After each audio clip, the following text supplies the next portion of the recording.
मातृपितृचरणकमलेभ्यो नमः। ॐ ब्रह्मानन्दं परं सुखदं केवलं ज्ञानमूर्तिं द्वन्द्वातीतं गगनसदृशं तत्त्वमस्यादिलक्ष्यम् एकं नित्यं विमलमचलं सर्वधी साक्षिभूतं भावातीतं त्रिगुणितं सद्गुरुं तं नमामि। अखण्डानन्दबोधाय शिष्य संतापहारिणे सच्चिदानन्दरूपाय तस्मै श्री गुरुवे नमः। सरस्वती वंदना लक्ष्मीर्मेधा पुधरा पुष्टिः गौरी तुष्टिः प्रभातरतिः एताभिः पाहि तनुभिः अष्टाभिर्मा सरस्वती। सरस्वत्यै नमो नित्यं भद्रकालै नमो नमः। वेद वेदांत वेदांग विद्यास्थानेभ्यः एव च मातस्त्वदीये पद पंकज भक्ति युक्ता ए त्वं भजन्ति निखिलान् परान् विहाय ते निर्जरत्वमहि यान्ति कलेवरेण वायुयुग गगनाम्बो विनिर्मितेन। वंदना व्यासाय विष्णुरूपाय व्यासरूपाय विष्णवे नमो वै ब्रह्मानिधये वासिष्ठाय नमो नमः। नमोऽस्तु ते व्यास विशाल बुद्धे फुल्लारविन्दायत पत्रनेत्र येन त्वया भारतैलपूर्णः प्रज्वालितो ज्ञानमयः प्रदीपः।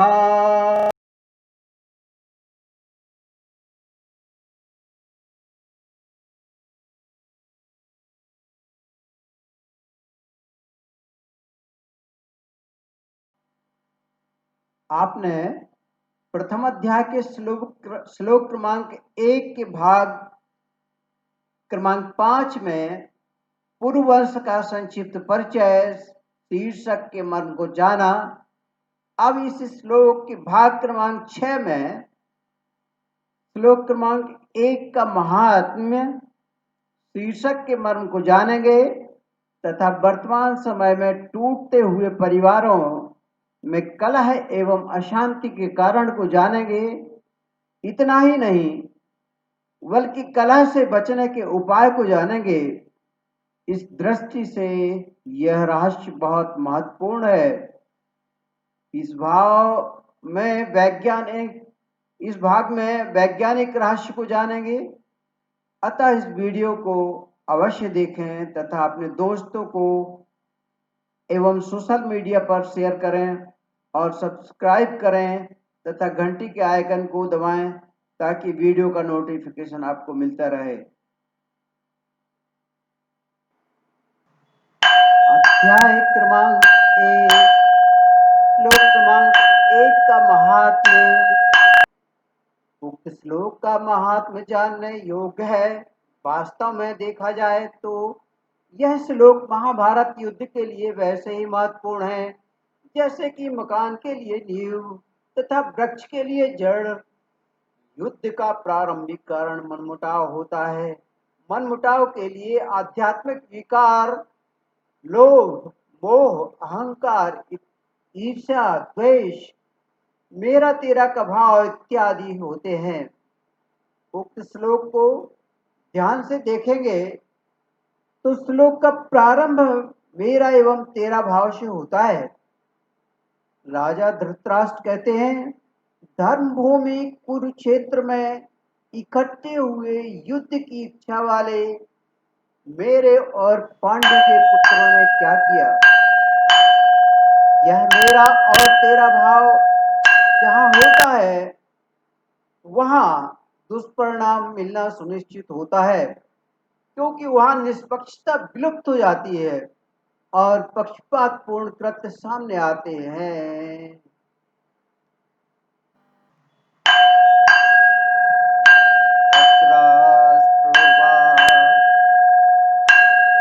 धर्मक्षेत्रे कुरुक्षेत्रे समवेतायुयुत्सुवः मां का पांडवाश्चैव किम कुर्वत संजय। धृतराष्ट्र बोले, हे संजय, धर्मभूमि कुरुक्षेत्र में मेरे और पांडु के पुत्रों ने क्या किया। राजा धृतराष्ट्र के वचनों में मेरा और तेरा भाव का संकेत मिलता है।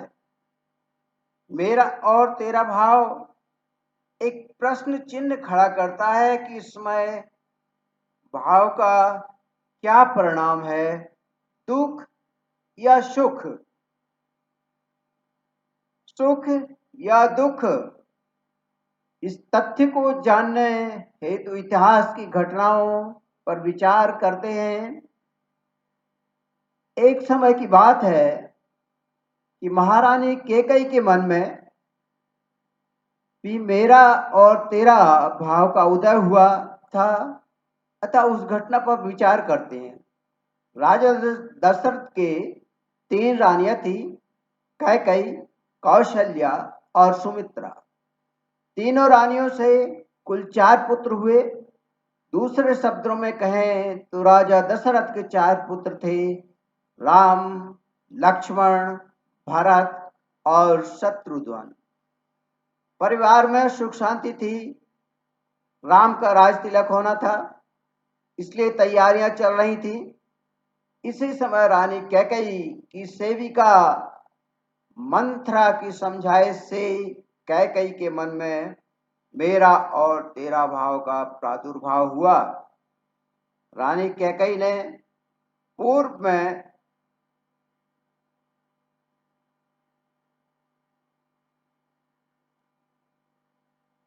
वचनबद्ध अपने पति राजा दशरथ को से 2 वरदान मांगे। पहला, कैकेयी के अपने पुत्र भरत को राज्य एवं कौशल्या के पुत्र राम को वनवास। इस घटना का परिणाम क्या हुआ, इसे जानने के लिए तुलसीकृत रामचरितमानस के अयोध्या कांड दोहा क्रमांक 155 पेज क्रमांक 518 पर देखें। दोहा, राम राम कही राम राम कही राम, तनु परिहरि रघुबर बिरहे राउ गयउ सुरधाम। अर्थात राम राम कहकर, फिर राम कहकर, फिर राम राम कहकर और फिर राम कहकर राजा श्री राम के विरह में शरीर त्याग कर सुरलोक को सिधार गए।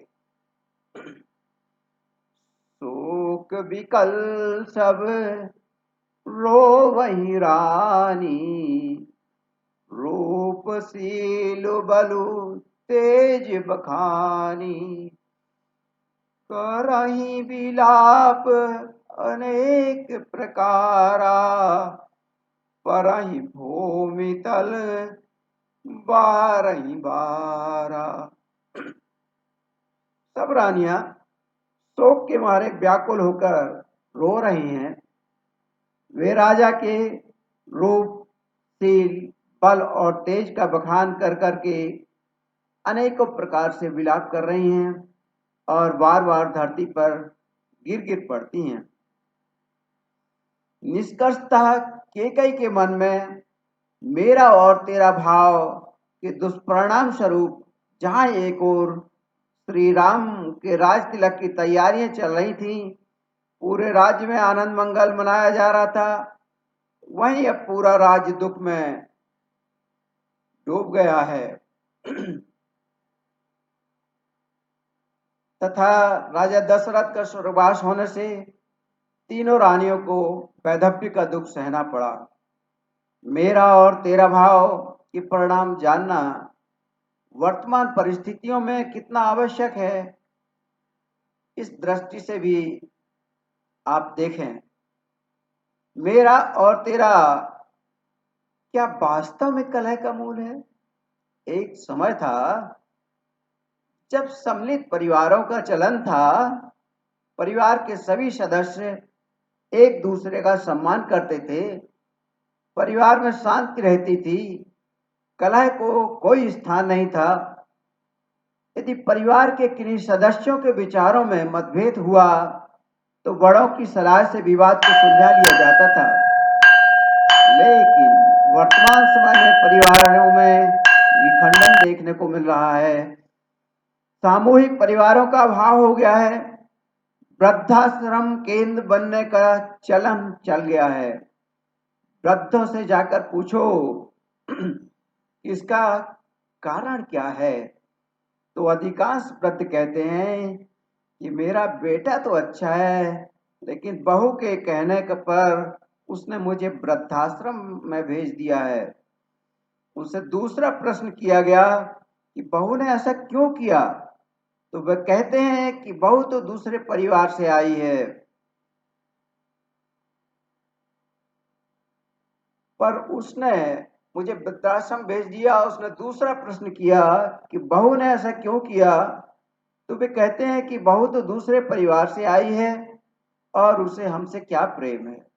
ऐसे परिवारों की बहुओं से इस संबंध में प्रश्न पूछा तो अधिकांश से उत्तर मिला कि मैं तो पूरे अपने माता पिता का घर छोड़कर आई और यहाँ आकर सबकी सेवा अपनी पूरी लगन से की, परंतु मुझे बात बात पर अनेक ताने मिले। कभी दहेज कम लाने का, तो कहीं बात बात पर सास ननद के ताने सुनने को मिले। सच कहूं तो मुझे पराये घर से आना ही माना जाता रहा। मेरी मानसिक शांति चली गई, वहां मेरा स्वाभिमान खो गया।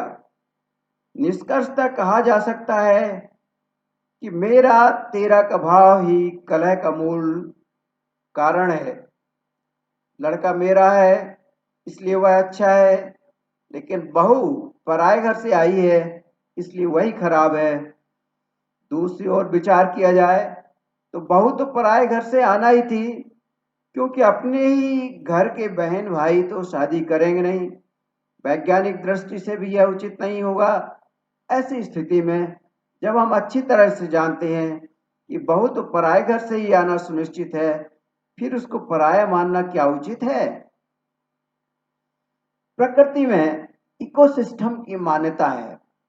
यदि आप पहाड़ों के बीच खड़े होकर के आवाज लगाएं कि तू मेरा पक्का मित्र है, तो वही आवाज लौटकर सुनाई देगी, तू मेरा पक्का मित्र है।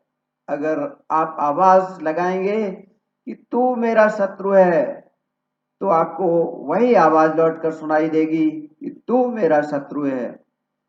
अब विचार करें कि जिस परिवार ने बहू के प्रति वह विचार बना रखा कि बेटा तो मेरा है इसलिए वह अच्छा है, लेकिन बहू तो पराये घर से आई है, इस भावना के कारण उसके साथ पराये जैसा व्यवहार किया जाए, तो प्राकृतिक नियम के अनुसार आपको भी वैसा ही व्यवहार मिलना सुनिश्चित है। कहने का तात्पर्य है कि तेरा मेरा के इस रहस्य को हृदयंगम करके अपने आचरण में उतार लिया जाए तो न सिर्फ पारिवारिक बल्कि राष्ट्रीय और अंतर्राष्ट्रीय कलह स्वतः दूर हो जाएंगे।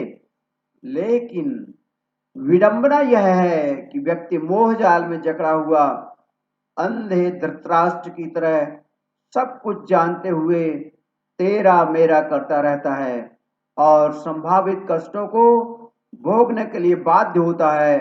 मनुष्य इस प्रकार के कृत्यों को अज्ञान कहा जाए या प्रारब्ध। भारतीय संस्कृति में बहू का गृह प्रवेश गृह लक्ष्मी के रूप में किया जाता है। जो परिवार इस तथ्य को स्वीकार कर लेते हैं वे परिवार सुख शांति को प्राप्त करते हैं।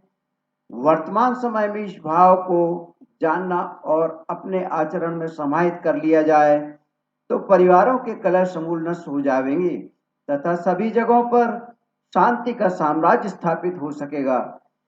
वर्तमान समय में सम्मिलित परिवार क्यों टूट रहे हैं, वृद्धों को वृद्धाश्रम में जाने के लिए क्यों बाध्य होना पड़ रहा है, परिवारों में कलह के अन्य क्या कारण है, यह तथ्य गहन चिंतन का विषय है। इस प्रकार की समस्याओं के अनेक कारण हो सकते हैं।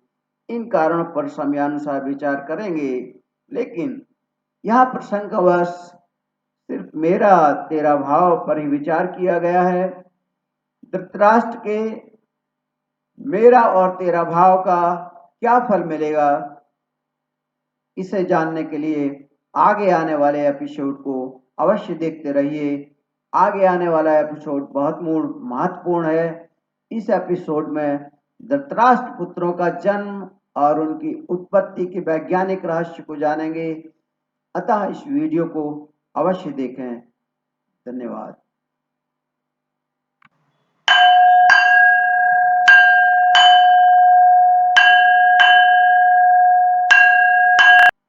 श्लोक क्रमांक 1 का महात्म्य शीर्षक के मर्म को जाना तथा वर्तमान समय में टूटते हुए परिवारों में कलह और अशांति के कारणों को जाना।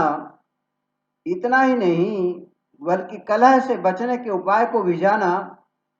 अब इस श्लोक के भाग क्रमांक 7 में धृतराष्ट्र पुत्रों के जन्म तथा वैज्ञानिक रहस्य को जानेंगे। अतः आने वाले इस वीडियो को अवश्य देखें तथा अपने दोस्तों को एवं सोशल मीडिया पर शेयर करें और सब्सक्राइब करें तथा घंटी के आइकन को दबाएं ताकि वीडियो का नोटिफिकेशन आपको मिलता रहे। धन्यवाद।